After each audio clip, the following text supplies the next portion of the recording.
Bonjour à tous, je me présente, je m'appelle Delphine Hirn, je suis avocate associée au sein du cabinet Coubris et Associés depuis 2009.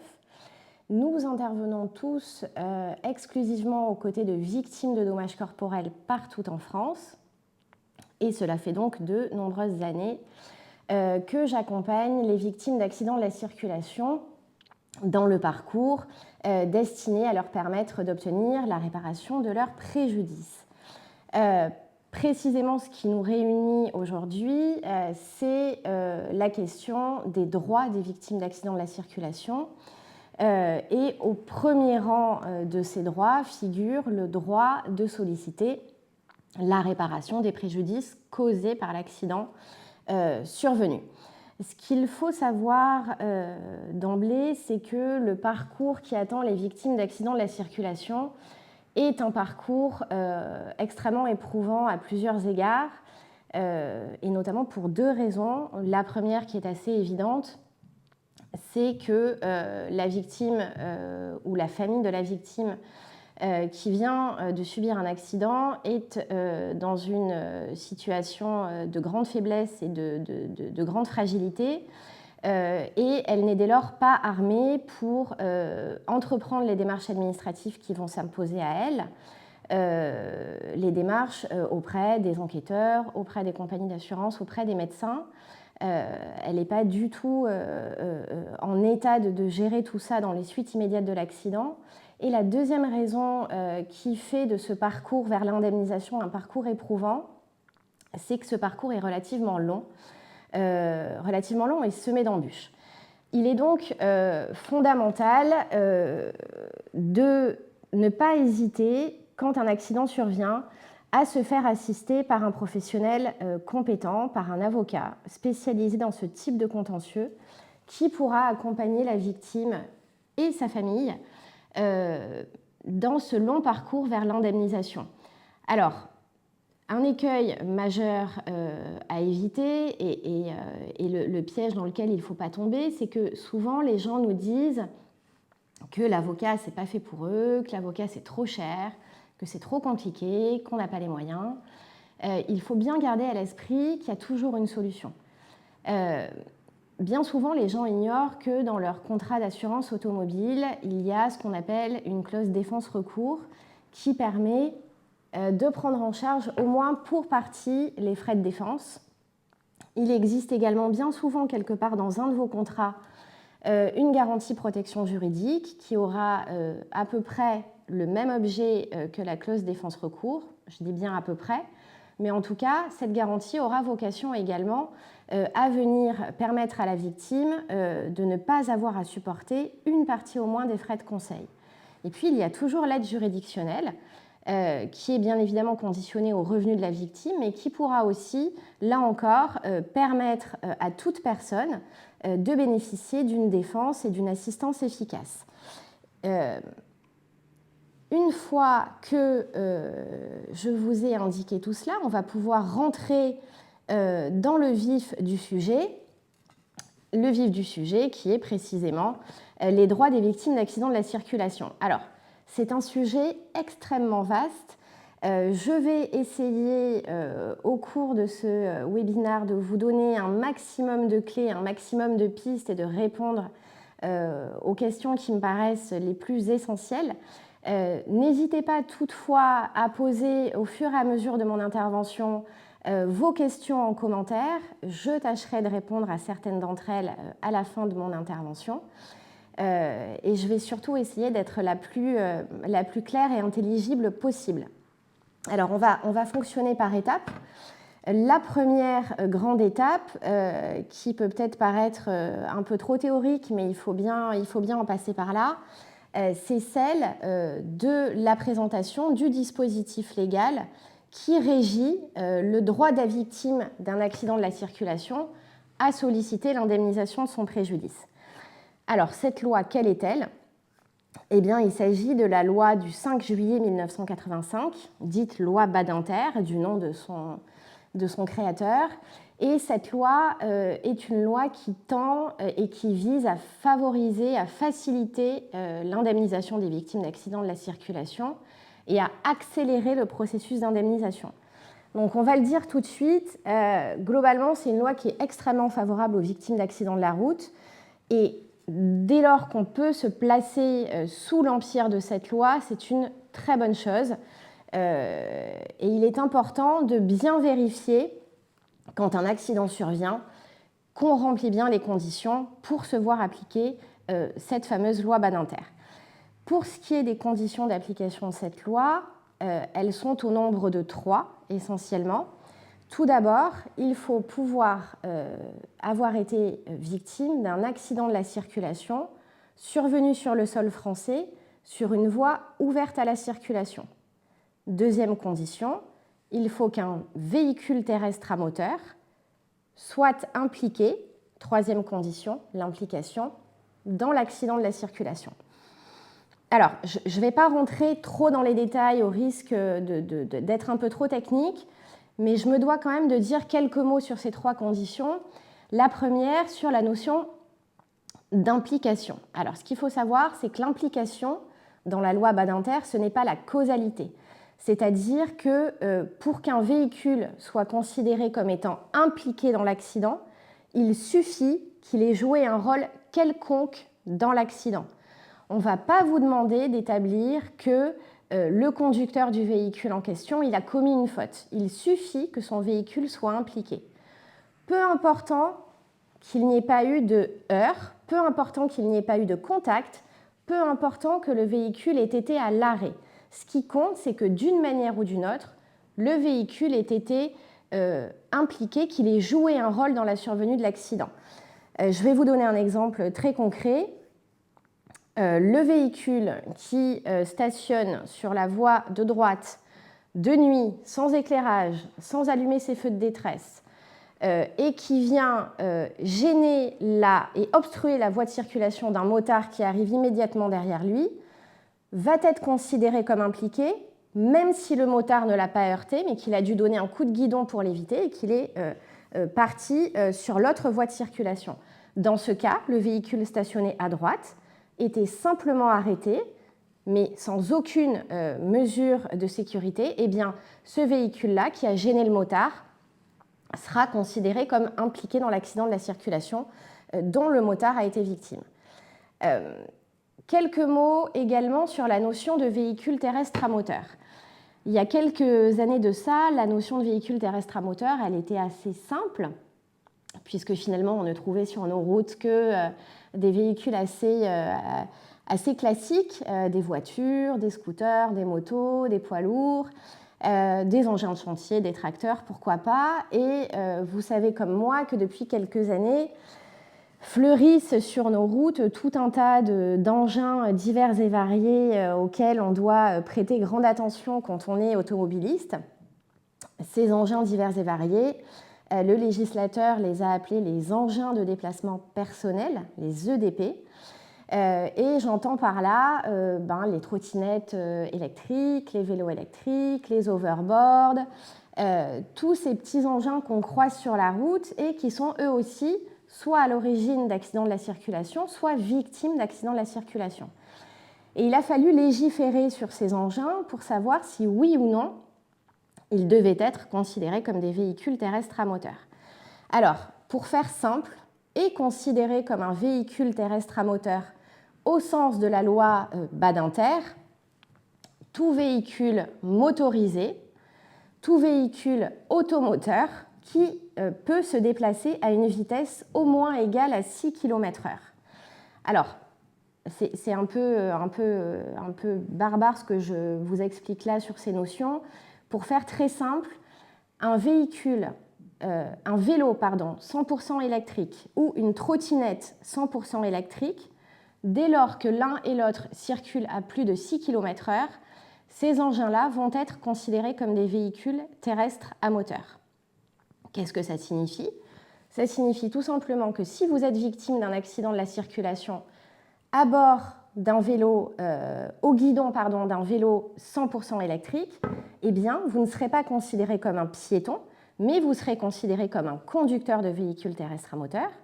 À l'inverse, si vous êtes victime d'un accident de la circulation au guidon non plus d'un vélo 100% électrique, mais d'un vélo à assistance électrique, ce qui est différent parce que le vélo à assistance électrique, il va pouvoir circuler et avancer sous l'impulsion de vos coups de jambe et des coups que vous allez mettre sur les pédales. Le moteur, il est simplement là pour améliorer votre rendement finalement. Donc ces engins-là, à assistance électrique, si vous êtes victime d'un accident de la circulation au guidon d'un tel engin, vous ne serez pas considéré comme conducteur d'un véhicule terrestre à moteur, puisqu'il ne s'agit pas d'un véhicule terrestre à moteur. Vous serez considéré comme piéton. Et dans ces conditions, vous pourrez bénéficier des dispositions super favorables de la loi Badinter qui s'appliquent aux victimes non conductrices et que je vais vous exposer juste après. Toutes ces considérations-là sont extrêmement importantes puisqu'elles vont également conditionner l'obligation d'assurance qui s'impose à tout véhicule terrestre à moteur. Dès lors que vous conduisez un véhicule terrestre à moteur, encore une fois que ce soit une voiture, un deux roues, moto, scooter ou vélo électrique, vous devez souscrire un contrat d'assurance responsabilité civile auto. C'est fondamental et ce n'est pas une option, c'est une obligation légale. Le conseil important que je pourrais vous donner à ce stade, c'est de souscrire et de bien penser à vous renseigner auprès de votre assureur, c'est de souscrire ce qu'on appelle une garantie personnelle du conducteur. En général, les gens pensent que dès lors qu'ils ont une assurance automobile, ils sont couverts en tant que conducteurs de la voiture, ce qui est inexact. L'assurance auto que vous souscrivez, c'est une responsabilité civile, c'est-à-dire qu'elle interviendra dès lors que vous causerez un dommage à un tiers. Mais dès lors que vous allez vous souffrir d'un préjudice en tant que victime conductrice, cette assurance auto-obligatoire, elle n'interviendra pas et elle ne vous couvrira pas. Il est donc très important, pour le cas où vous seriez victime conducteur d'un accident de la route sans tiers impliqué, ça peut arriver, on peut très bien perdre le contrôle de son véhicule seul et avoir un accident seul, et bien dans ces conditions, si vous n'avez pas de garantie personnelle du conducteur, vous n'aurez pas la possibilité de solliciter la réparation de vos préjudices. Donc il est extrêmement important de vérifier que vous disposez bien de cette garantie et de vous renseigner sur le montant que vous coûterez chaque mois cette garantie, encore une fois j'insiste, cette garantie supplémentaire. Excusez-moi. Autre conseil que je peux vous donner tant qu'on en est à parler de ces considérations assurantielles, c'est de bien vérifier le montant du plafond de votre garantie. Il ne s'agit pas simplement d'être assuré en responsabilité civile automobile, il faut s'assurer également que le plafond de la garantie est à un montant suffisamment élevé parce que les accidents de la circulation, dans les circonstances les plus dramatiques, peuvent occasionner des dommages extrêmement graves et le montant des indemnisations peuvent parfois atteindre plusieurs millions. Donc il faut vraiment s'assurer et vérifier que le plafond de garantie qui figure à votre contrat est suffisamment élevé pour faire face. Une fois qu'on a vérifié que les conditions d'application de la loi Badinter étaient réunies, donc je répète, un accident survenu sur le sol français, sur une voie ouverte à la circulation, impliquant un véhicule terrestre à moteur, une fois que tout ça c'est OK, eh bien on va pouvoir s'intéresser à l'étendue du droit à indemnisation de la victime. Là encore, c'est cette fameuse loi Badinter qui vient poser un petit peu les règles et cette loi Badinter, elle distingue entre les victimes conductrices et les victimes non conductrices. Et il faut savoir que les victimes non conductrices sont mieux protégées et davantage privilégiées que les victimes conductrices. Pourquoi ? Eh bien, tout simplement parce que la victime conductrice va pouvoir se voir opposer sa faute dès lors que cette faute a contribué à la réalisation de son dommage.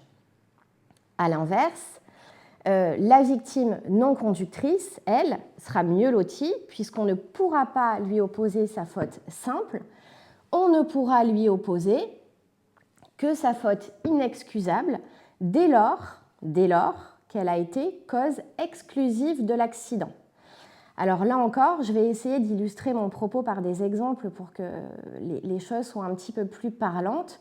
Cette faute inexcusable cause exclusive de l'accident, elle est définie non pas par la loi mais par les magistrats, et il s'agit de la faute volontaire qui exposait son auteur à un danger d'une particulière gravité dont il aurait dû avoir conscience. Donc, très concrètement, cette faute inexcusable, cause exclusive de l'accident, ça pourrait être quoi ? Eh bien, ça pourrait être la faute volontaire qui expose à un dommage et qui est en lien et qui est, la cause exclusive de l'accident.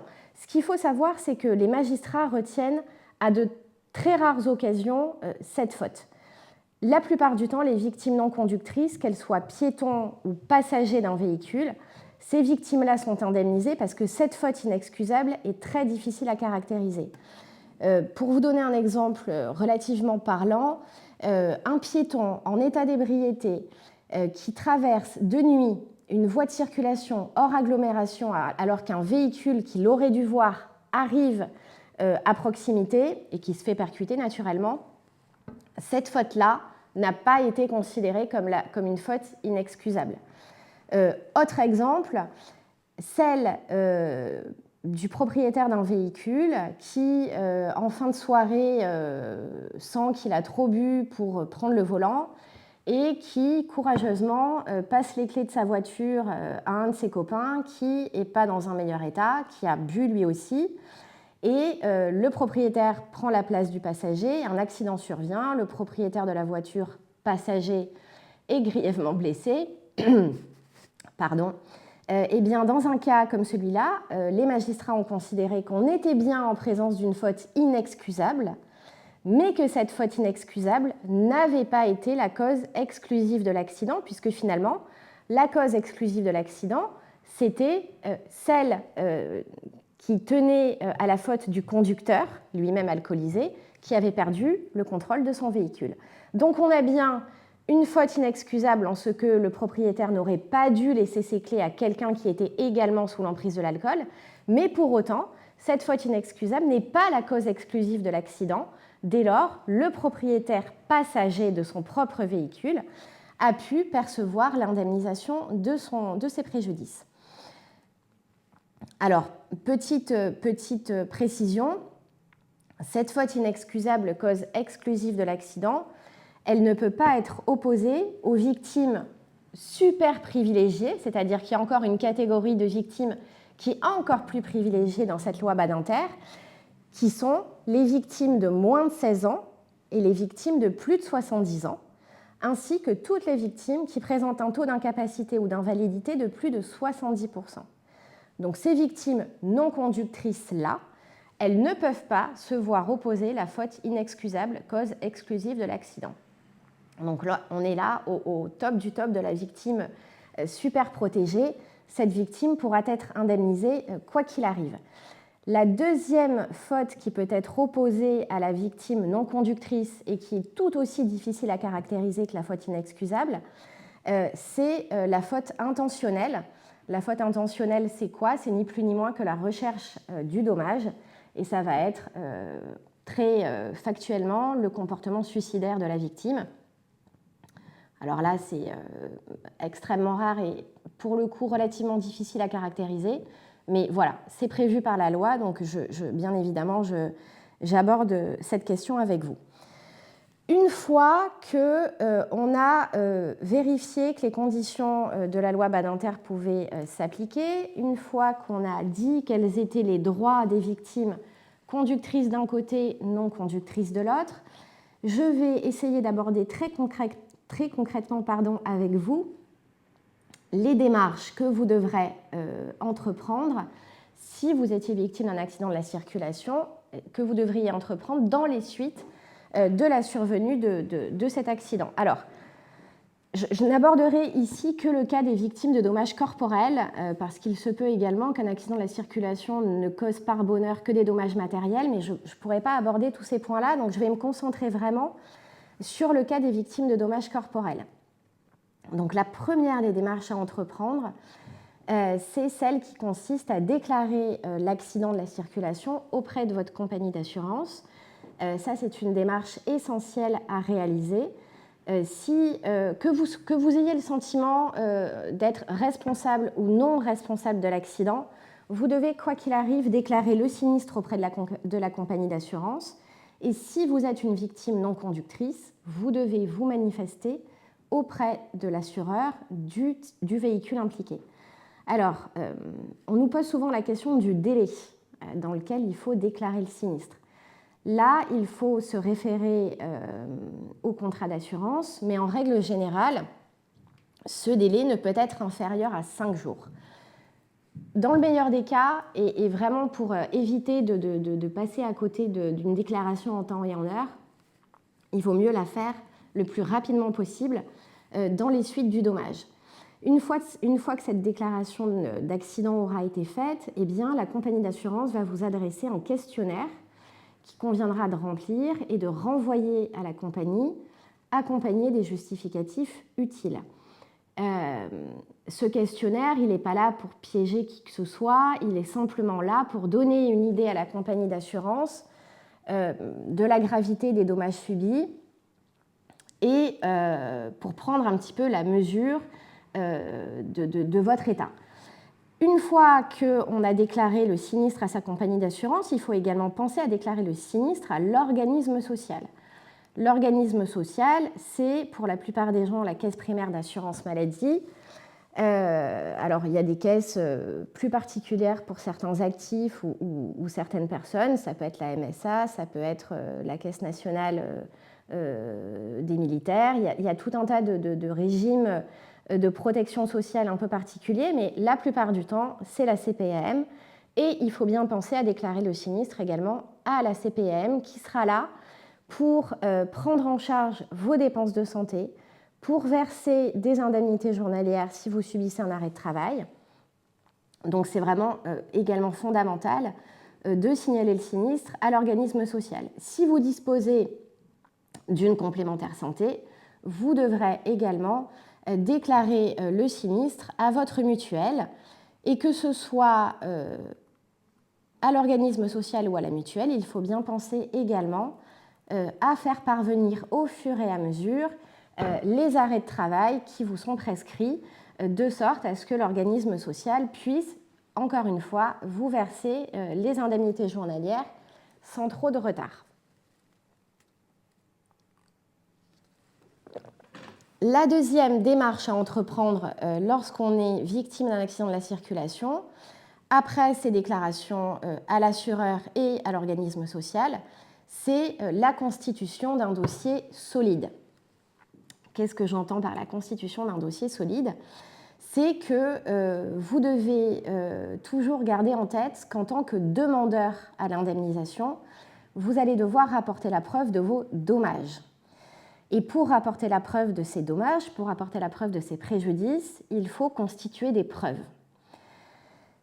La première chose qu'il va falloir réunir, c'est votre dossier médical. Votre dossier médical, il est le socle indispensable à une juste réparation de vos préjudices. Et dans ce dossier médical devra figurer un document essentiel qu'on appelle le certificat médical initial, le CMI, dans notre jargon de juriste ou de médecin pour les médecins. Qu'est-ce que c'est que le certificat médical initial ? Eh bien, c'est le document qui est établi par le médecin qui vous aura pris en charge dans les suites immédiates de l'accident.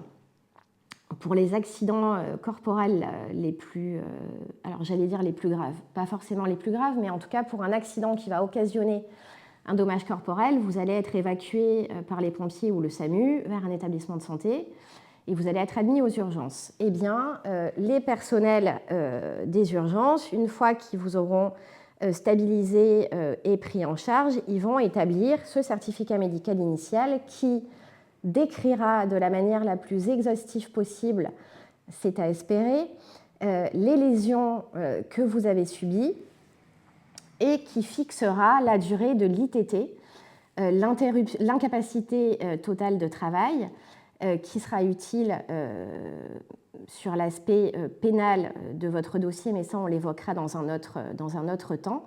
En tout cas, ce certificat médical initial, il va devoir décrire vos lésions.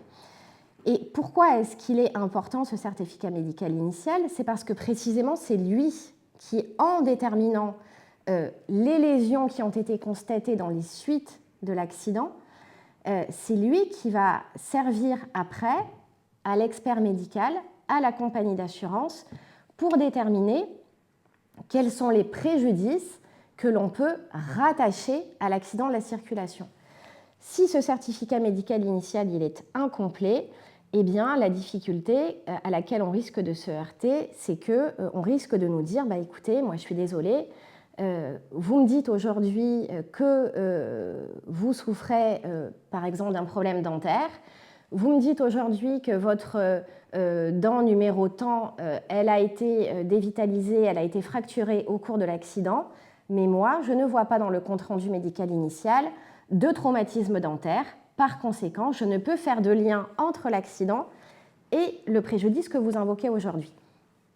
Ce certificat médical initial, il est donc très important. Alors, si par cas il était incomplet, on a toujours la possibilité de se rattacher au compte-rendu d'hospitalisation, qui est souvent plus détaillé et qui va décrire, là encore, à la fois vos lésions et les traitements et soins qui ont été entrepris. Si vous avez le sentiment, en sortant de l'hôpital, immédiatement après l'accident, que ce certificat médical, il n'est pas très complet et qu'il manque des éléments, ou tout simplement, si vous avez le sentiment que des douleurs apparaissent dans les suites, eh bien, ce qu'il faut faire immédiatement, c'est vous rendre chez votre médecin généraliste, de sorte à ce qu'il puisse vous examiner et établir à son tour un certificat complémentaire qui décrira les lésions qui se sont manifestées après votre hospitalisation. Pour la même raison que je vous l'ai indiqué tout à l'heure, tout ça c'est très important parce que ça va venir finalement constituer le socle sur lequel va venir travailler le médecin expert qui aura à vous examiner et à lister les préjudices, encore une fois, imputables à l'accident. Un autre élément qui est absolument fondamental dans votre dossier médical, c'est les documents qui seront éventuellement relatifs à votre suivi psychologique ou psychiatrique. Alors, dans les suites d'un accident de la circulation, il y a ce qu'on appelle les dommages visibles. Je vous ai parlé des lésions qui sont invoquées dans le certificat médical initial, et il y a aussi les dommages invisibles et bien souvent le traumatisme psychique qui est lié à l'accident de la circulation. Et ce préjudice-là, ces dommages-là, il ne faut pas les négliger, mais encore une fois, il faut pouvoir en rapporter la preuve.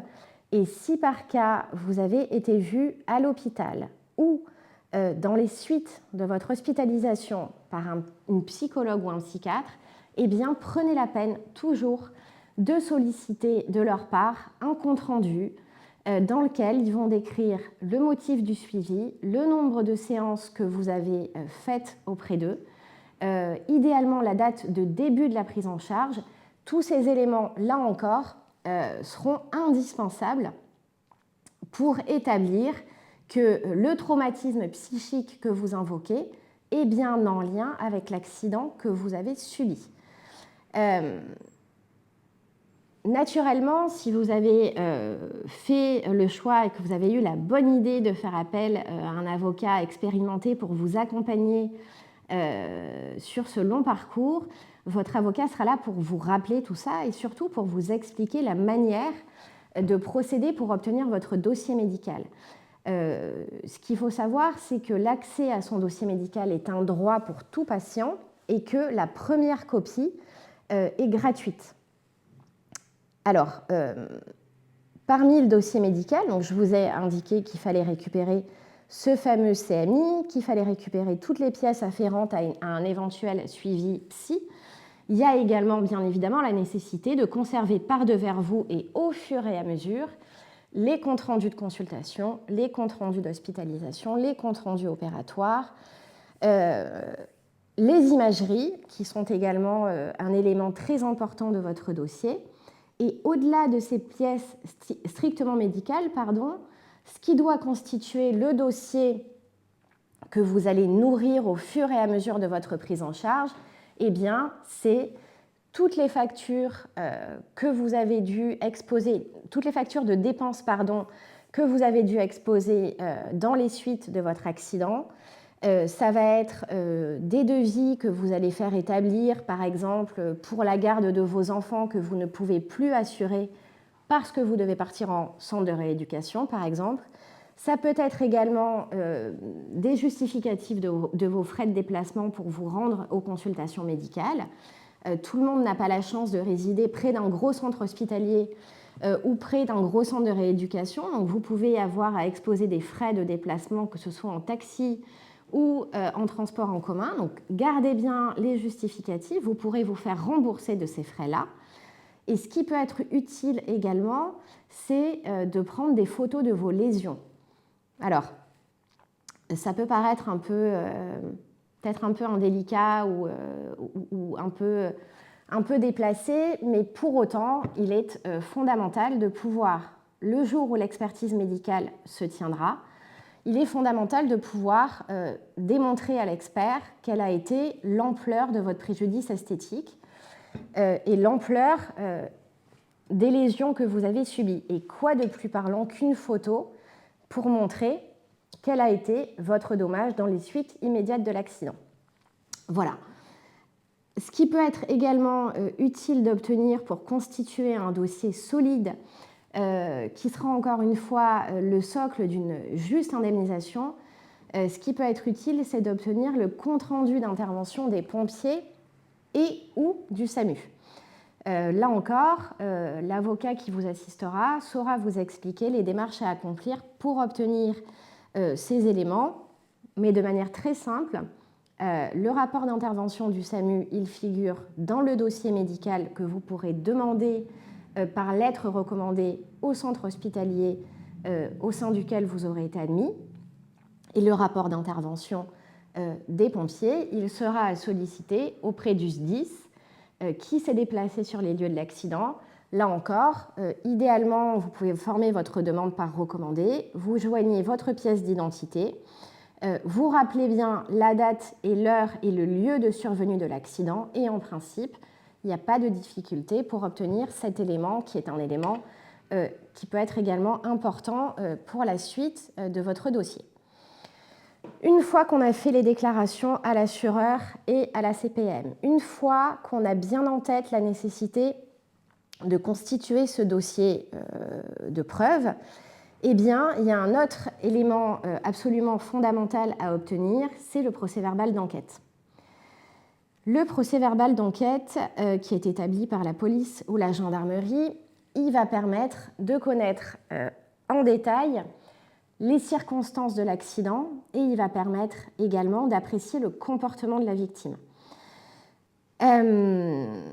Ce procès-verbal d'enquête, qu'est-ce qu'il comprend très concrètement? Eh bien, il comprend un descriptif des faits, des photos des lieux de l'accident, un schéma coté, les coordonnées des compagnies d'assurance des véhicules impliqués, les résultats des analyses sanguines, parce qu'il faut bien savoir que dès lors qu'un accident de la circulation engendre des dommages corporels, eh bien, il y a des analyses qui sont réalisées à la recherche d'une éventuelle exposition à l'alcool ou aux stupéfiants. C'est systématique. Accident avec dommages corporels égale analyse sanguine. Le procès-verbal d'enquête comprendra les résultats de ces fameuses analyses. Le procès-verbal d'enquête, il comprendra également les procès-verbaux d'audition de la victime, de l'auteur impliqué et des éventuels témoins. Il comprendra également le fameux certificat médical initial que j'ai évoqué tout à l'heure et éventuellement le rapport d'expertise en accidentologie qui aura pu être réclamé par le parquet pour faire un petit peu la lumière sur les circonstances de l'accident quand les choses ne sont pas très claires. Ce procès-verbal d'enquête, il sera disponible à la fin de l'enquête, par définition.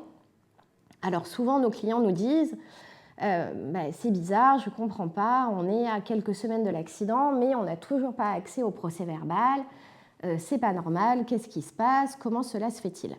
Alors, rien d'anormal à tout ça, une enquête, ça prend du temps, particulièrement quand les circonstances de l'accident sont pas très claires.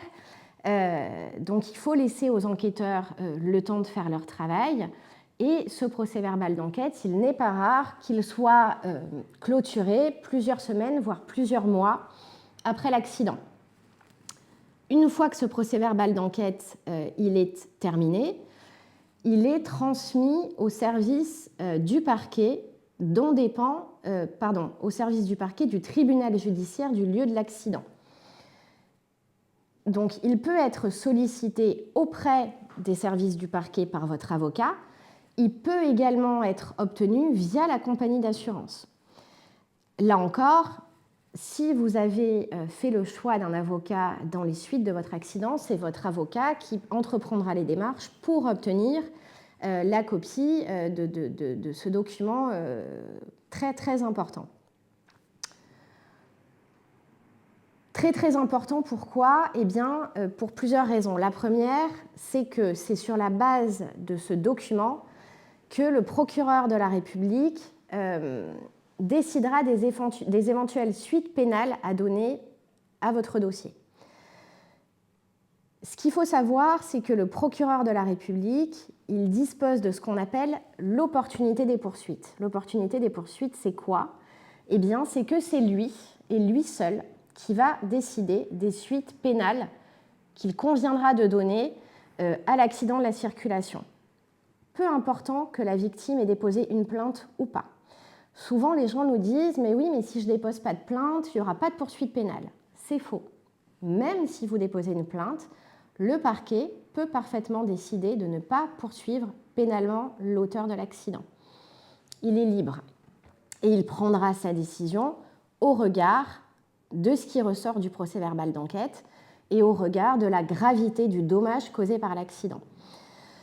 Le parquet, le procureur, peut prendre 3 types de décisions de manière très schématique. La première, c'est qu'il peut décider de renvoyer l'auteur de l'accident devant le tribunal correctionnel quand il estime que la faute commise est suffisamment grave pour ce faire et que le dommage justifie que l'auteur vienne répondre de ses faits et gestes devant une juridiction pénale. La victime, dans ces conditions, pourra se constituer partie civile et pourra solliciter l'indemnisation de son préjudice devant le tribunal. Deuxième possibilité pour le procureur, s'il décide que la faute commise n'est pas suffisamment grave ou que le dommage n'est pas d'une gravité suffisante, entre guillemets, c'est toujours délicat de parler comme ça, mais encore une fois, on parle d'opportunité des poursuites et les mots ont un sens, c'est vraiment une question d'opportunité. Si le parquet considère qu'il n'y a pas de motif de renvoyer l'auteur devant le tribunal correctionnel, eh bien, il peut prendre une mesure alternative qui est précisément une mesure alternative aux poursuites. Ça signifie qu'en fait, l'auteur de l'accident va être, par exemple, déféré devant un délégué du procureur et on va lui faire un rappel à la loi, on va lui imposer une mesure de réparation de la victime. Donc c'est loin d'être aussi formel qu'une comparution devant un tribunal, mais pour autant, on marque le coup et il y a quand même une sanction qui va intervenir et un rappel à la loi, un rappel à l'ordre qui va intervenir. Troisième possibilité pour le parquet, ça va être le classement sans suite. Là, pour le coup, le procureur va estimer que la faute n'est pas suffisamment grave pour que l'auteur soit renvoyé soit devant le tribunal, soit devant le délégué du procureur. Alors, ça concerne souvent des accidents pour lesquels on a un dommage qui n'est pas très grave et on a une faute d'inattention, la faute de monsieur et madame tout le monde finalement. On n'a pas de conduite sous l'emprise d'un état alcoolique, on n'a pas de stupéfiants, on n'a pas défaut de permis, on n'a pas d'excès de vitesse. On est sur l'accident de la circulation banal, celui qui arrive tous les jours, mais qui ne va pas causer un dommage suffisamment caractérisé et qui n'implique pas de la part du conducteur une faute suffisamment grave pour justifier un renvoi devant le tribunal correctionnel.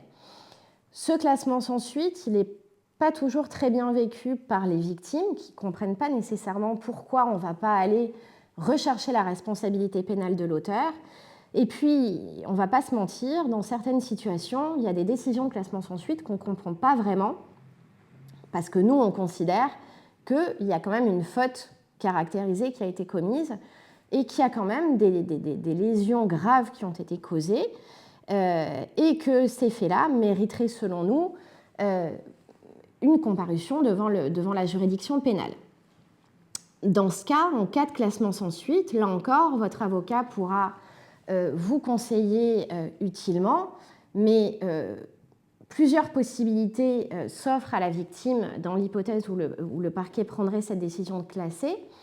La première possibilité, c'est de former ce qu'on appelle un recours hiérarchique devant le procureur général. Le procureur général, c'est qui ?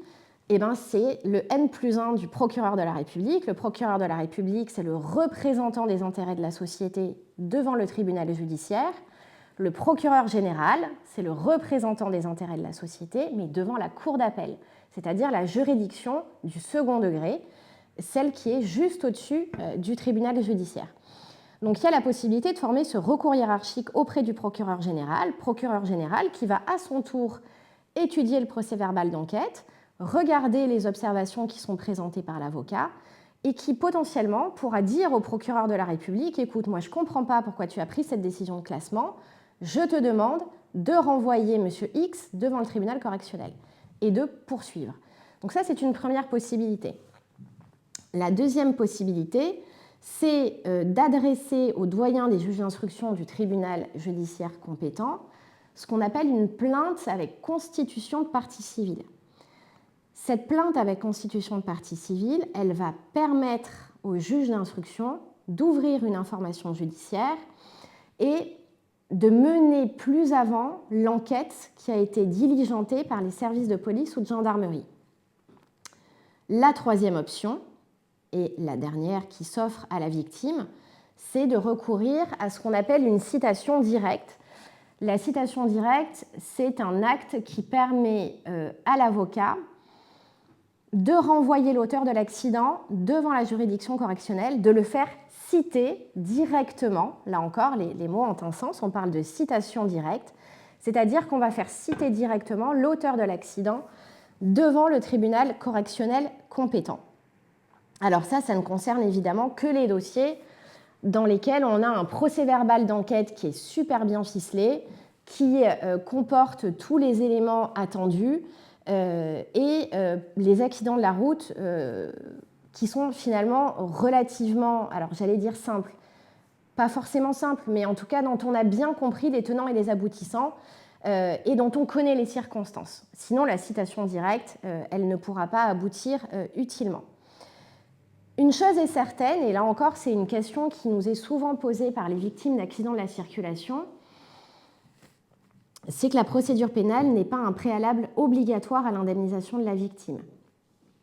On peut très bien obtenir la réparation de ces préjudices indépendamment d'une plainte pénale, indépendamment d'une procédure pénale.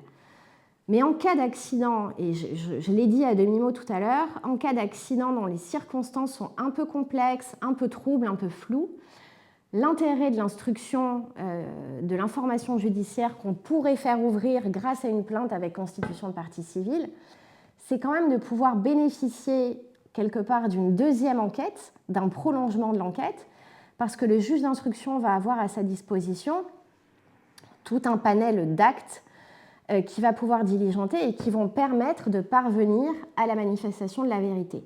Alors ces actes d'enquête, ça peut être une confrontation, une reconstitution, ça peut être une expertise en accidentologie, autant d'actes auxquels nous, avocats, on aura accès dès lors que la victime se constitue partie civile et qui vont permettre d'y voir un peu plus clair sur les circonstances de l'accident. Alors, J'ai fait cette petite parenthèse sur la procédure pénale parce que ça fait partie des questions qui nous sont souvent posées par les victimes d'accidents. Et je vais revenir, et je vais reprendre le fil de mon discours de tout à l'heure sur les différentes étapes du processus indemnitaire. Et je vais me raccrocher à ce fameux procès-verbal d'enquête qui est un peu le sésame de toute cette procédure, puisque si ce procès-verbal d'enquête il permet au procureur de la République de décider des suites pénales éventuelles à donner, il permet également à la compagnie d'assurance de se prononcer sur la fameuse étendue du droit à indemnisation de la victime. La compagnie d'assurance, elle va être naturellement destinataire de ce procès-verbal d'enquête et à la lecture de ce procès-verbal d'enquête, elle va se faire sa propre idée sur les circonstances de l'accident et elle va pouvoir fixer la victime sur l'étendue de son droit à indemnisation. Deux possibilités, soit la compagnie d'assurance rejette le droit à indemnisation de la victime, soit la compagnie d'assurance accueille favorablement la demande d'indemnisation de la victime. Première possibilité, la pire, la compagnie d'assurance considère que la victime n'a pas de droit à indemnisation. Nécessairement, quand la compagnie d'assurance prend cette décision-là, c'est qu'elle a identifié ou qu'elle a cru identifier dans le procès-verbal d'enquête une faute qu'elle vient reprocher à la victime et faute qui est, selon elle, de nature à anéantir littéralement le droit à indemnisation de cette victime. Dans ce cas, votre avocat pourra vous conseiller de faire appel à un expert privé, un expert en accidentologie, qui va à son tour étudier le dossier et qui nous donnera un petit peu son avis sur le bien fondé de la position de la compagnie d'assurance. Cet expert en accidentologie, il peut également être désigné par le tribunal si par cas, votre avocat estime que ce rejet du droit à indemnisation, il doit être contesté devant un tribunal. C'est également une possibilité.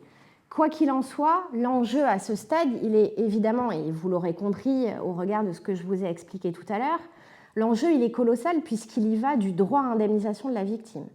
C'est-à-dire que si, à ce stade, au stade où la compagnie d'assurance vous dit bah, « écoutez, je suis désolée, mais non, il n'y aura pas d'indemnisation parce que je considère que vous avez commis une faute qui supprime votre droit à indemnisation », si vous n'allez pas plus avant, si vous ne cherchez pas à combattre cette position, eh bien, tout s'arrête là.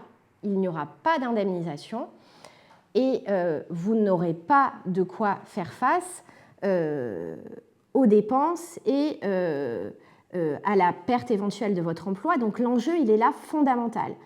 Là encore, si vous bénéficiez de l'assistance d'un conseil, votre conseil saura vous conseiller.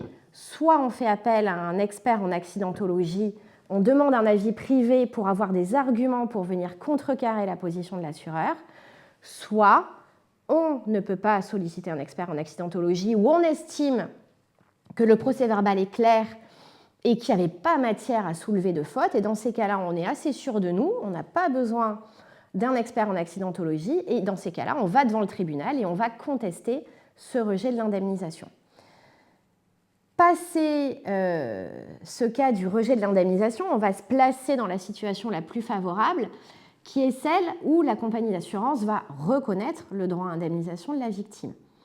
Deux possibilités ici, soit la compagnie d'assurance reconnaît le droit à indemnisation intégrale de la victime, et ça c'est la situation idéale, et c'est celle qu'on rencontre le plus souvent pour les victimes non conductrices, que ce soit des victimes piétons ou des victimes passagères ou des victimes conductrices de deux roues. Donc là, c'est la situation la plus simple, on va dire, reconnaissance du droit à indemnisation intégrale.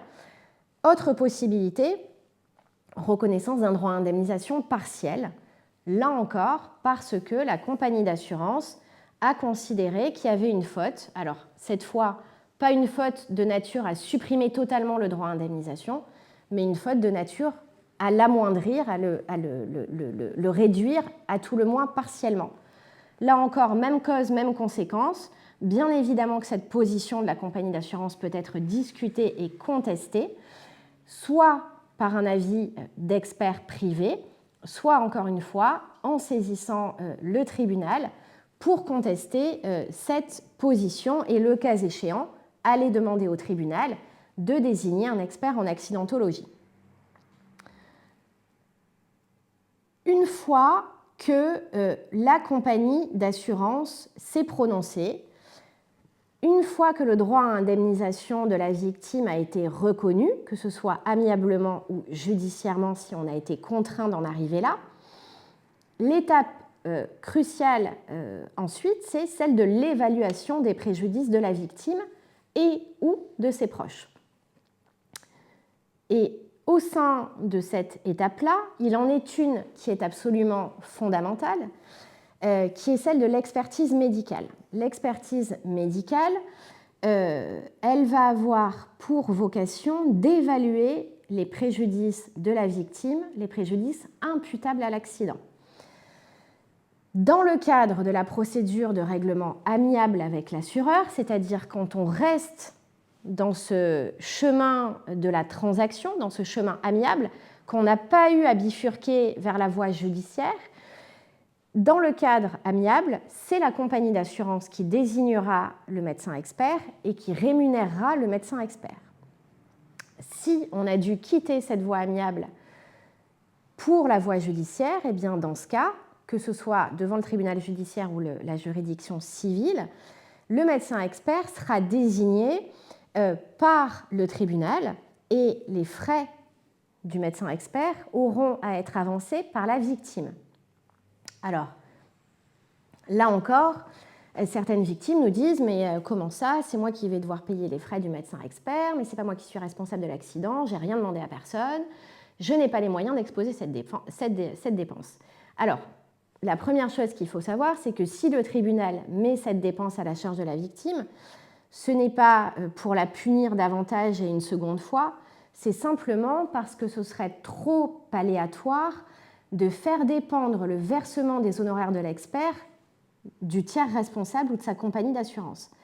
Le risque, ce serait qu'on attende beaucoup trop longtemps et que le délai pour verser ce qu'on appelle la consignation, pour verser cette avance sur les honoraires de l'expert, soit trop long et que finalement l'expertise ne puisse jamais se tenir.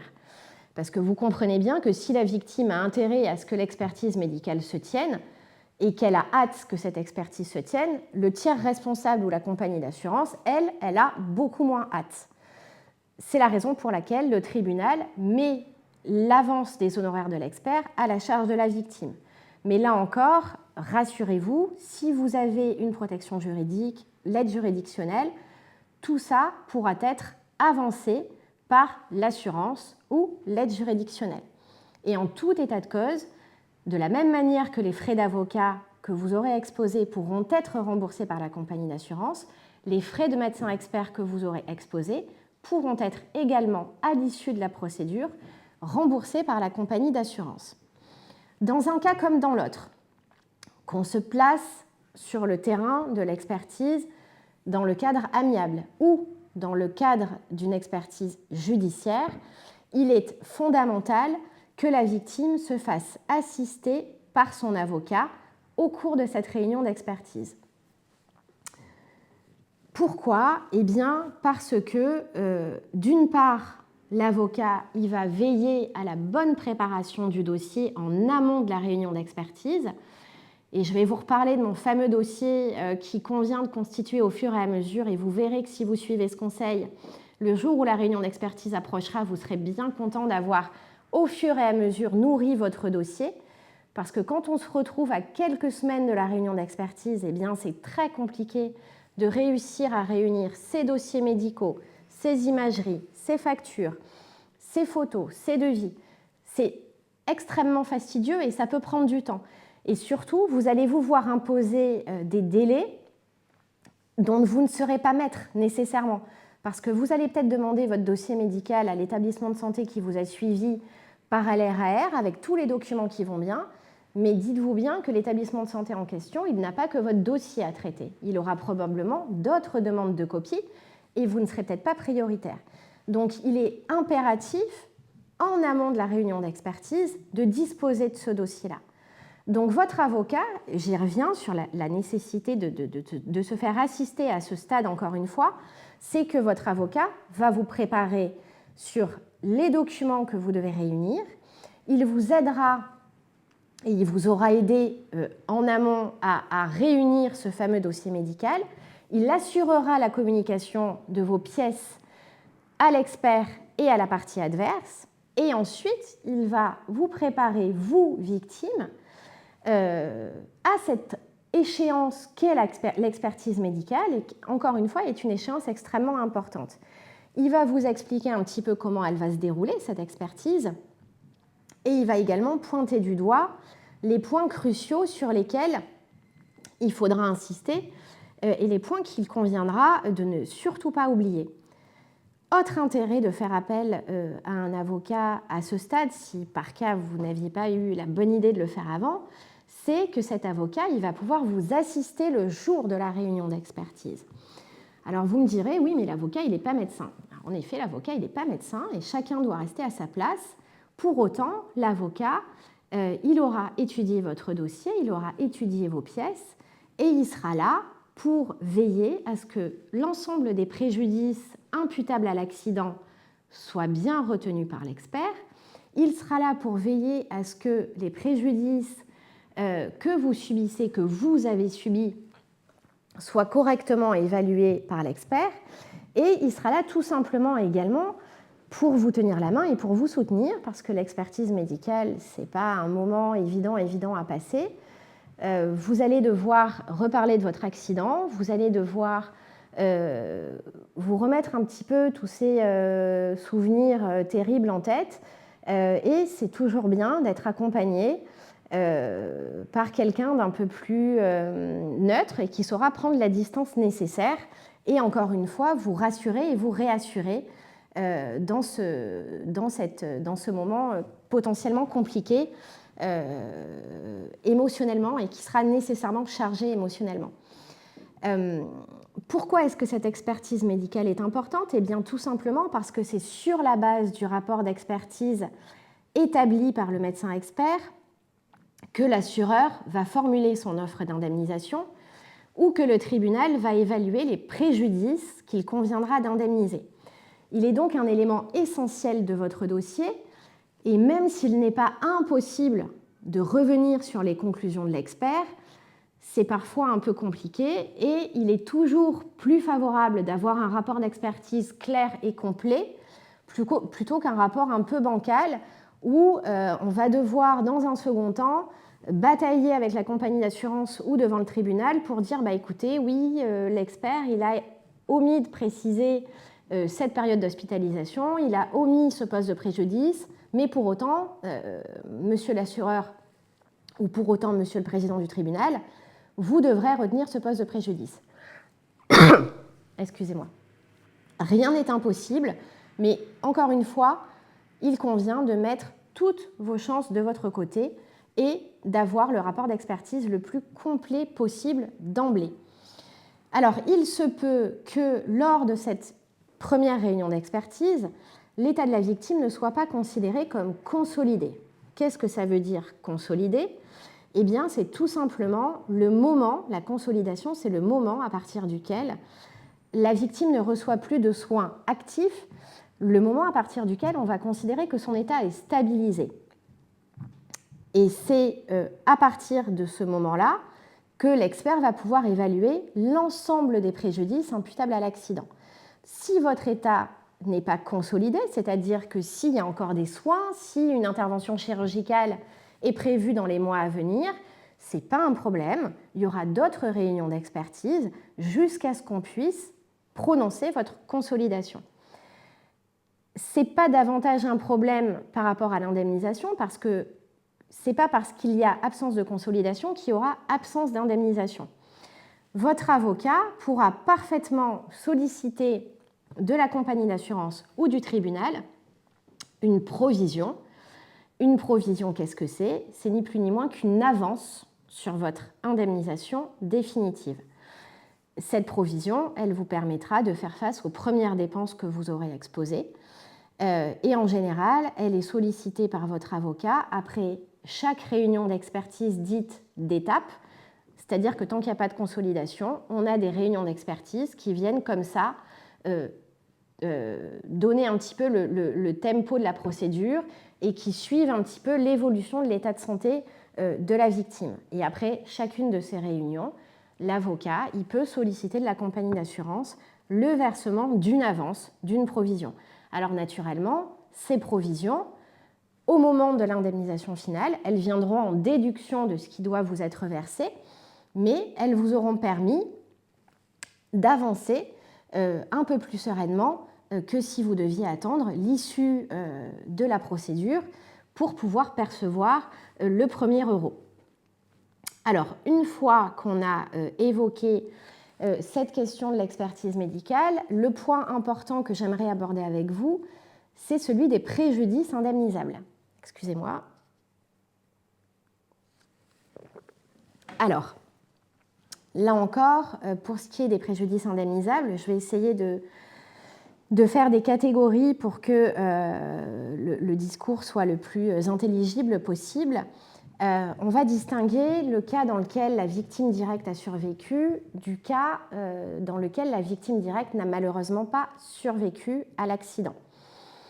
Lorsque la victime directe a survécu, bien évidemment, ce qu'on va indemniser au premier chef, ce qu'on va chercher à indemniser, ce sont les préjudices de la victime directe. Alors, ces préjudices, ils auront été répertoriés et listés par le fameux rapport d'expertise qu'on aura enfin pu obtenir.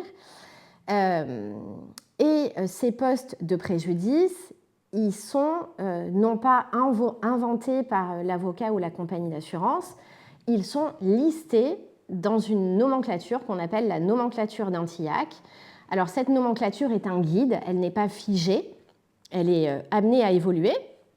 On peut rajouter des postes de préjudice, encore une fois à la condition de bien évidemment les justifier, mais en tout cas, cette nomenclature d'Antillac liste un certain nombre de postes de préjudice susceptibles d'être indemnisés et elle distingue les préjudices patrimoniaux et les préjudices extra-patrimoniaux. Les préjudices patrimoniaux, c'est tout ce qui va toucher au patrimoine de la victime. Ça va être par exemple les pertes de revenus, les dépenses de santé qui ont pu être exposées, dépenses de santé qui n'ont pas été prises en charge par les organismes sociaux, bien sûr, celles qui sont restées à la charge de la victime. Ça peut être également les dépenses exposées pour avoir recours à une aide humaine, à une tierce personne. Ça peut être les frais de logement ou de véhicule adaptés. Ça peut être, encore une fois, j'ai évoqué tout à l'heure les frais de déplacement. Je vous disais de bien garder par-devers vous les factures de ces frais de déplacement. Eh bien, ce sera le moment de faire état de ces factures pour obtenir le remboursement de ces frais divers, de ces frais de déplacement qui constituent une catégorie du préjudice patrimonial. Vous pourrez également, là encore, obtenir le remboursement des frais de copie des différents dossiers que vous aurez eu à constituer pour l'avocat, pour l'expert, pour la partie adverse, le cas échéant. Vous pourrez également obtenir le remboursement des frais de médecin conseil ou les frais d'expert privé auxquels vous aurez pu avoir recours. Donc tout ça, c'est les préjudices patrimoniaux. Et à côté de ces préjudices patrimoniaux, on a les préjudices extra-patrimoniaux, donc tout ce qui ne concerne pas la sphère patrimoniale de la victime. Et dans cette catégorie, on a les souffrances endurées qui méritent bien évidemment d'être réparées dans les suites d'un accident de la circulation. On pourra également indemniser la perte des activités de loisirs et d'agrément. On pourra indemniser également ce qu'on appelle les troubles dans les conditions d'existence, c'est-à-dire le fait que dans les suites de l'accident, vous avez peut-être été hospitalisé plusieurs semaines, voire plusieurs mois. Pendant ces périodes d'hospitalisation, par définition, vous avez été immobilisé, vous n'avez rien pu faire, donc vous avez dû renoncer à toute vie sociale, à vos activités sportives et de loisirs, tout ça, ça s'indemnise. On pourra également solliciter l'indemnisation de votre incapacité fonctionnelle, c'est-à-dire la réparation des séquelles définitives qui perdurent. la réparation de votre préjudice sexuel, etc. etc. J'en oublie nécessairement, mais je ne peux pas tous les citer. Mais en tout cas, là encore, le rapport d'expertise aura, s'il a été bien construit, aura listé tous les postes qui vous concernent et qui sont imputables à l'accident. Et votre avocat saura, le moment venu, revendiquer la réparation des préjudices que vous avez subis. À côté des préjudices de la victime directe, il ne faut pas négliger les préjudices des proches pour les accidents les plus graves. Je m'explique. Dans les accidents de la circulation qui entraînent de graves préjudices pour la victime directe, les bouleversements, ils n'intéressent pas seulement la victime directe, ils intéressent également ses proches, que ce soit le conjoint, les enfants, les parents, les frères et sœurs. C'est la vie de toute une famille qui est bouleversée sur ces accidents les plus graves. Et les préjudices de ses proches ne doivent pas être négligés, doivent être pris en considération. Alors, qu'est-ce que ça peut être que ces préjudices-là? Eh bien, ça peut être la perte de revenus qui est subie par un proche qui aura dû aménager son temps de travail pour demeurer aux côtés de la victime, pour venir tous les jours à son chevet pendant son hospitalisation, ou pour être là à la maison à son retour.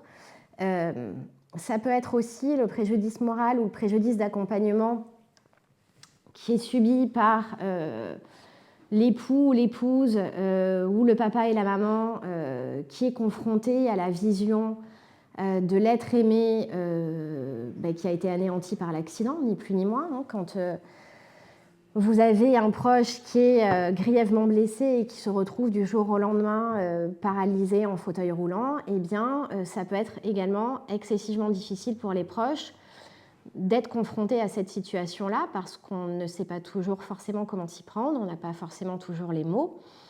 Et puis, il faut quelque part se résoudre aussi à l'idée que la vie ne sera plus jamais la même. Ce préjudice-là, il s'indemnise. Cette souffrance-là, elle s'indemnise et elle ne doit pas être négligée. Alors, une fois qu'on a vu les préjudices indemnisables en cas de survie de la victime directe, je vais dire quelques mots des préjudices indemnisables en cas de décès de la victime directe dans les suites de l'accident. Alors, il y a tout d'abord, et ça peut peut-être paraître un petit peu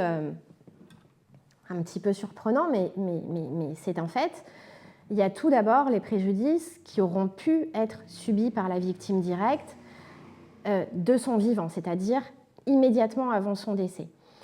Il faut savoir que lorsqu'un accident de la circulation grave survient, la victime directe a pu décéder des suites de ses blessures, mais le décès ne survient pas nécessairement immédiatement dans les millisecondes qui suivent le choc.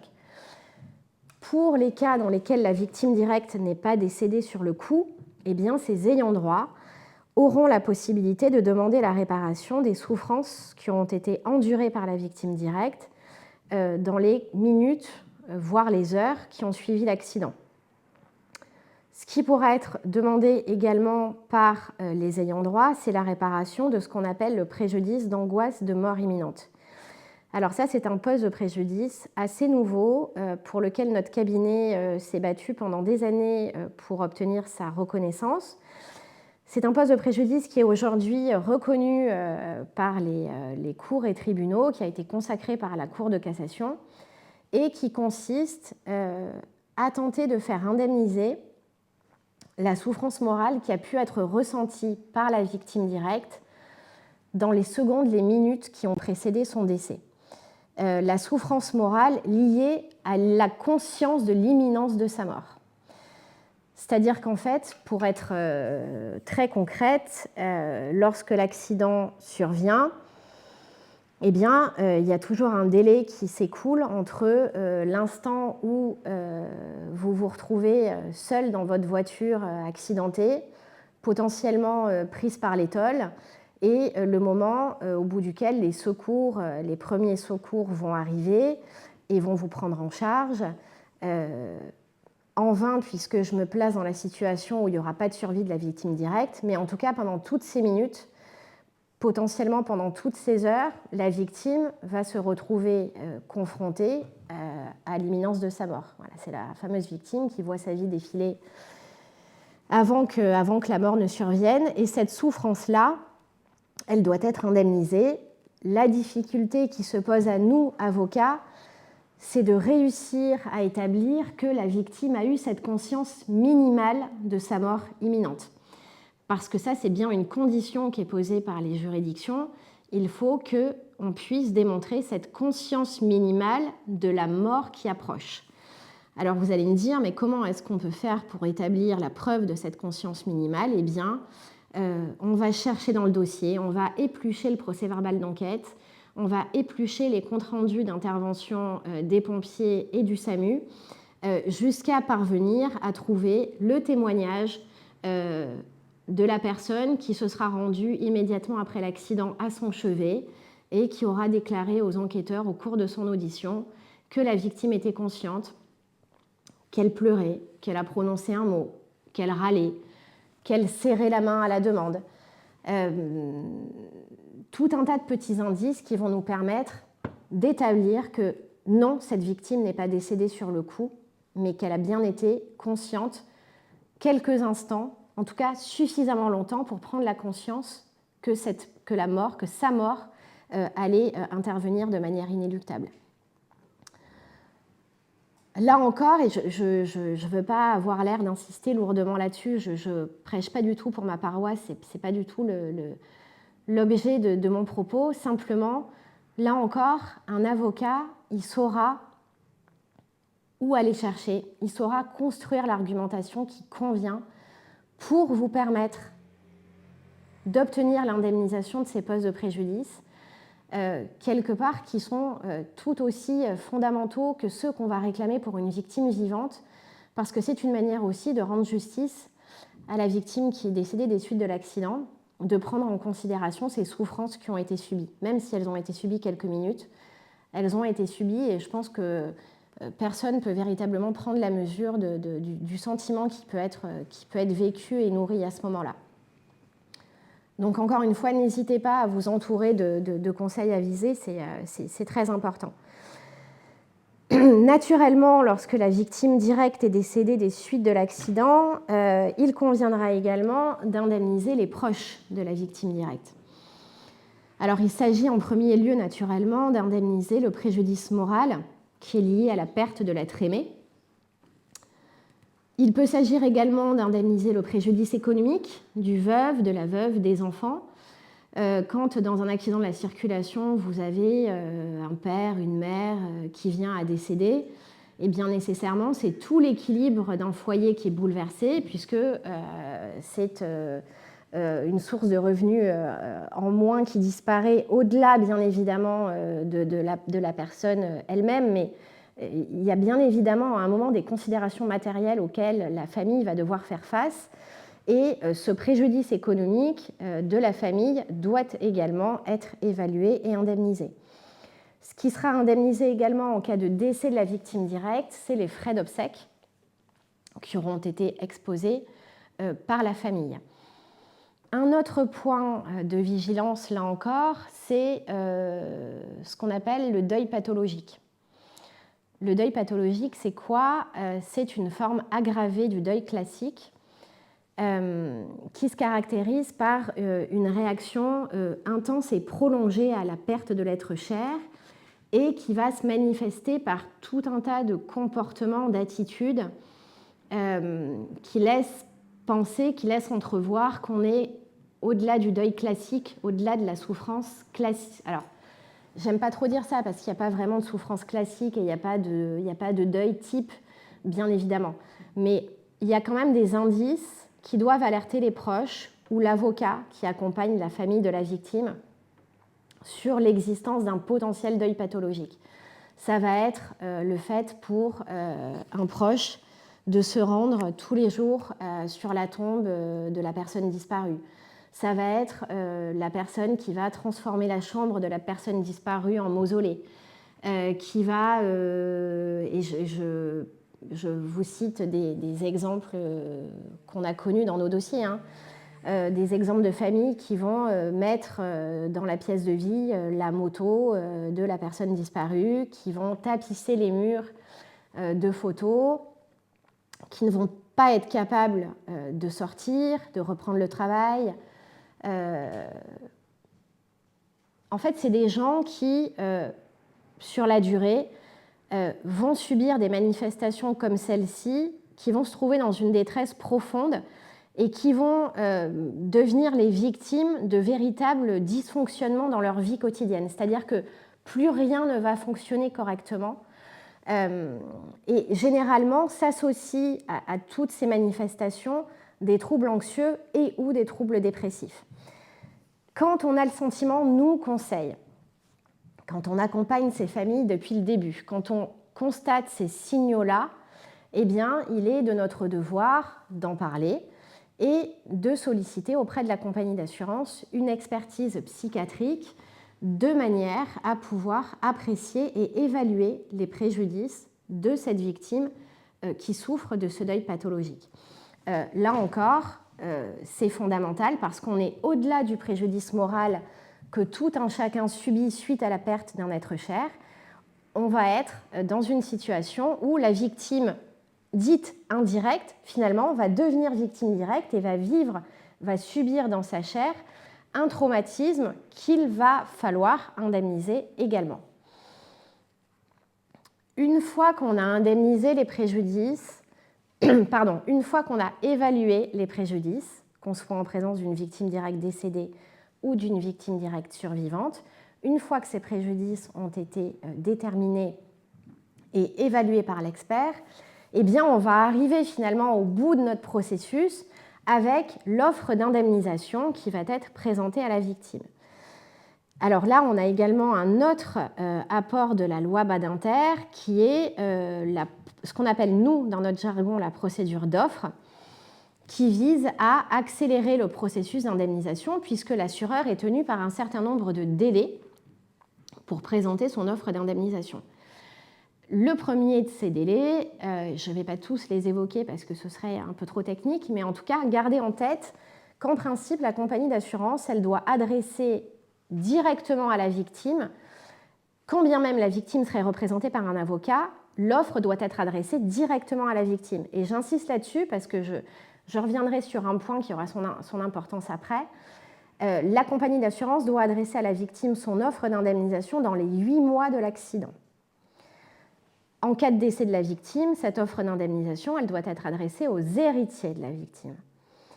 Si par cas, l'assureur est informé qu'il n'y a pas de consolidation de l'état de la victime, dans ce cas, dans les 3 mois de l'accident, l'assureur doit adresser une offre d'indemnisation provisionnelle. C'est la fameuse provision dont je vous parlais tout à l'heure. On ne laisse pas une victime sans indemnisation aucune. Il y a au moins une offre provisionnelle qui doit être présentée. Et dans ce cas, en cas d'absence de consolidation de l'état de santé de la victime, eh bien, l'assureur devra présenter son offre définitive dans le délai de 5 mois à compter du jour où il aura été informé par le médecin en charge de l'expertise de la consolidation. Cette offre d'indemnisation, elle doit répondre à certains critères de fond et de forme que je vous épargnerai à ce stade. Mais là encore, l'avocat que vous aurez mandaté saura vous dire si cette offre répond aux conditions légales. Mais en tout état de cause, la condition la plus importante, c'est que cette offre doit être complète et ne doit pas être manifestement insuffisante. Sans quoi, la compagnie d'assurance encourrait des sanctions financières qui sont relativement dissuasives. Et une fois que l'offre d'indemnisation est adressée à la victime, et là je rebondis sur le fait qu'il est important de savoir que cette offre elle est adressée directement à la victime, il est fondamental pour cette victime de transmettre cette offre d'indemnisation à son avocat. On n'accepte pas une offre d'indemnisation en direct sans prendre conseil auprès d'une personne expérimentée et qui saura vous donner un avis éclairé sur le sérieux de cette offre d'indemnisation. Parfois, on a des victimes qui viennent nous voir en nous disant « ben voilà, j'ai géré toute seule depuis le début, j'ai cru que j'allais m'en sortir, j'ai reçu cette offre d'indemnisation, je l'ai acceptée, et puis finalement, j'ai entendu parler aux infos ou dans une émission d'offres d'indemnisation d'un montant bien plus élevé que celui que j'ai obtenu. Maître, qu'est-ce que vous pouvez faire pour moi? Est-ce que vous pouvez m'aider? Eh bien, ce qu'il faut savoir, c'est que dès lors que l'offre a été acceptée et qu'à compter de la signature de cette offre, il s'est écoulé un délai de 15 jours, eh bien, passé ce délai de 15 jours à compter de la signature du procès-verbal de transaction, à compter de la signature de l'offre, eh bien, on ne peut plus rien faire. Tout avocat que l'on est, on n'a pas de pouvoir magique. Une fois que la victime a signé le procès-verbal de transaction et que le délai de rétractation de 15 jours est passé, on ne peut plus rien faire. La transaction est définitive et on ne peut pas revenir dessus. Il est donc extrêmement important, dès que la victime reçoit son offre d'indemnisation, qu'elle la montre à son avocat et son avocat pourra lui dire si oui ou non cette offre tient la route. Ce qu'il faut savoir et ce qu'on constate régulièrement, c'est qu'il y a quand même des différences significatives entre les offres qui sont adressées à des victimes assistées d'un avocat et celles qui sont adressées à des victimes qui ne sont pas assistées. Les offres que les compagnies d'assurance adressent à une victime assistée d'un conseil sont nettement plus cohérentes que celles qui sont adressées à des victimes non représentées, pour une raison toute simple, c'est que la compagnie d'assurance sait pertinemment que l'avocat a l'expérience de ce type de contentieux et à tout le moins sait qu'il peut aller chercher dans la jurisprudence, dans les différents référentiels d'indemnisation, il sait que l'avocat a accès à toutes ces informations et qu'il va aller chercher dans ses ressources ce qui aurait dû être la juste indemnisation. Donc, réelle différence, véritablement, entre l'offre qui est adressée à une victime seule et l'offre qui est adressée à une victime assistée d'un avocat. Il y a également un point qu'il ne faut pas négliger, c'est que je vous ai parlé tout à l'heure des préjudices patrimoniaux. Parmi ces préjudices patrimoniaux, il y en a qui sont relativement complexes à évaluer et à calculer. Et là encore, il y a des méthodes de calcul et d'évaluation qui sont posées par les cours et tribunaux qui doivent être appliquées. Et votre avocat saura les appliquer, saura vous demander des pièces utiles et saura présenter une offre, en tout cas une contre-offre cohérente à la compagnie d'assurance. Parce que c'est ça aussi l'enjeu.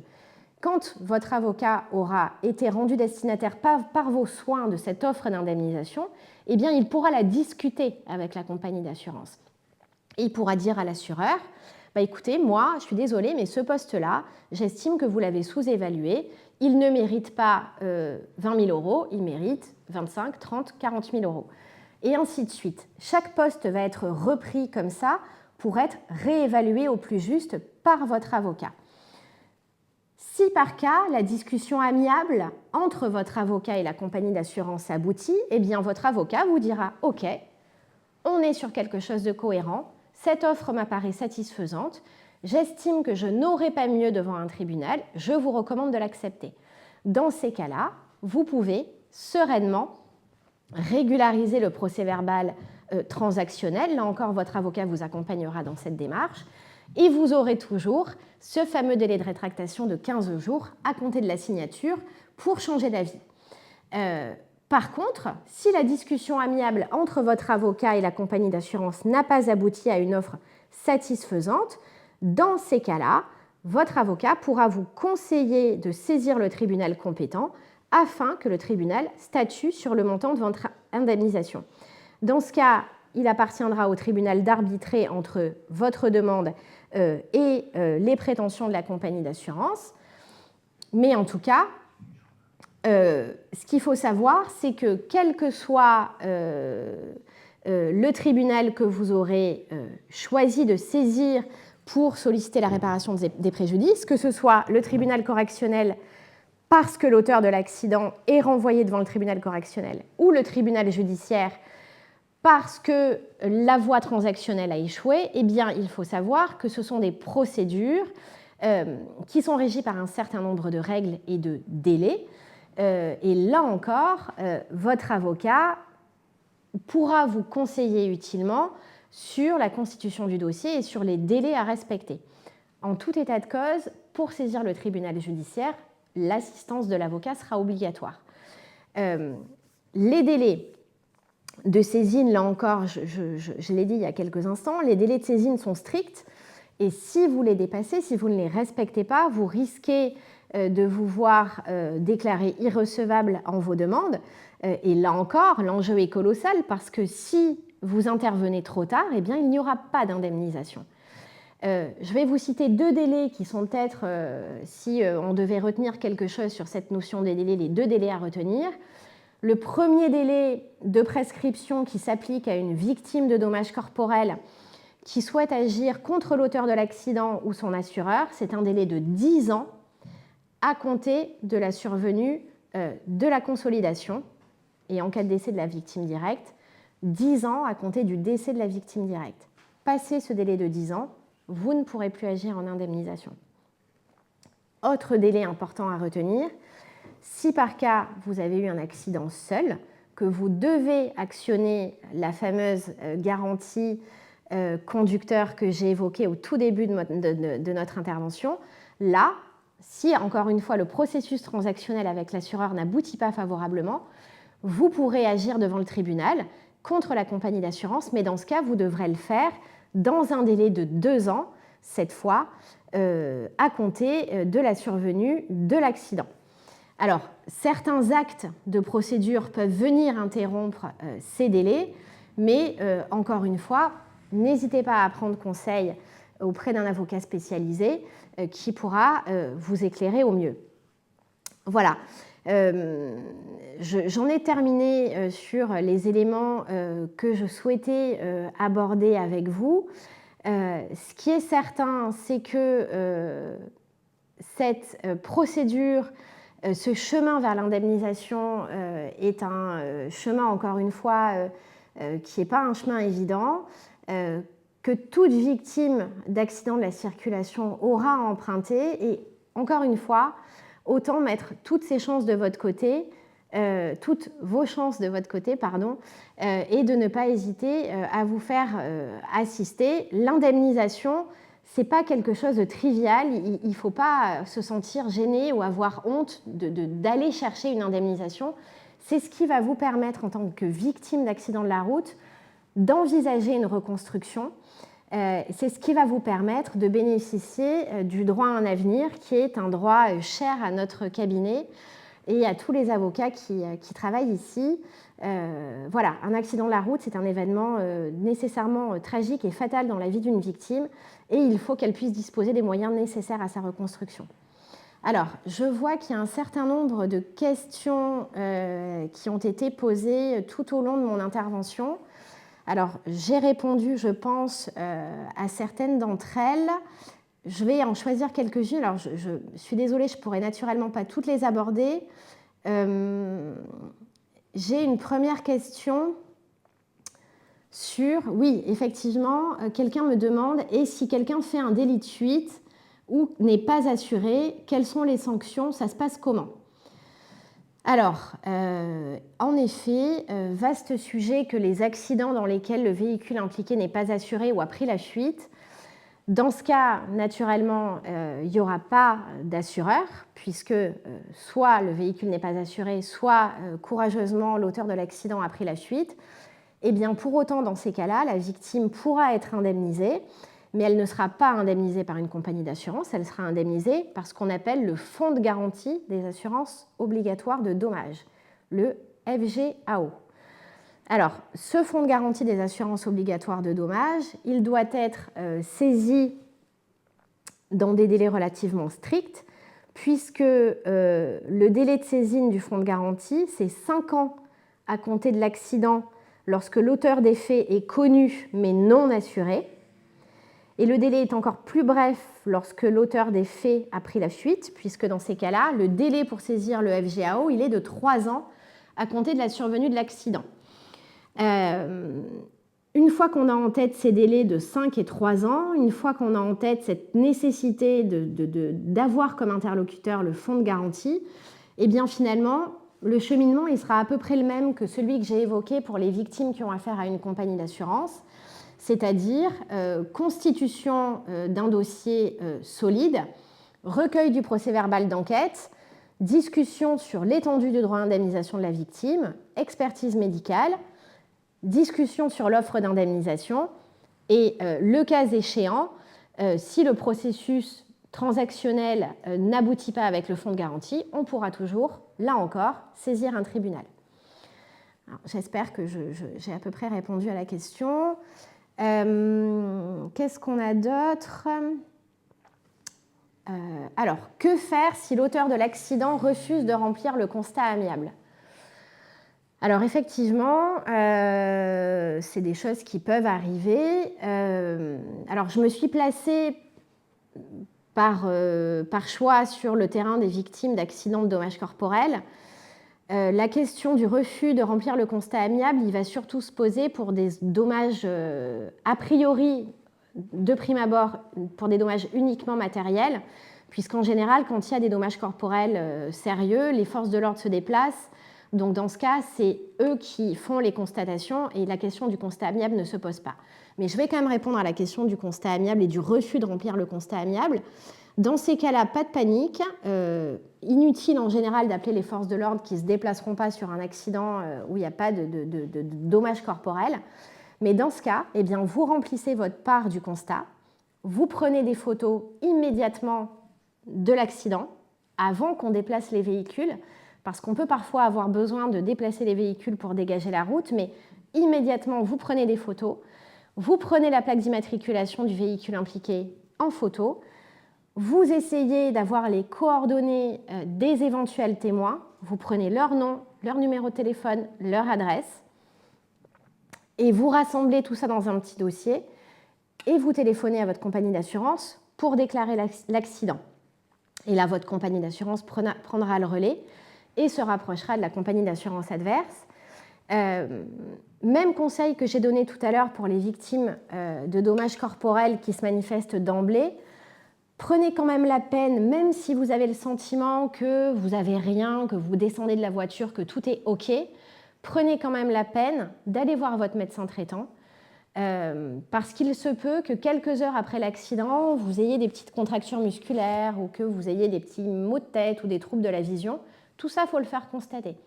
Parfois, on a tendance à se dire, c'est pas grave, ça va passer. Tant mieux si ça passe, pas de souci.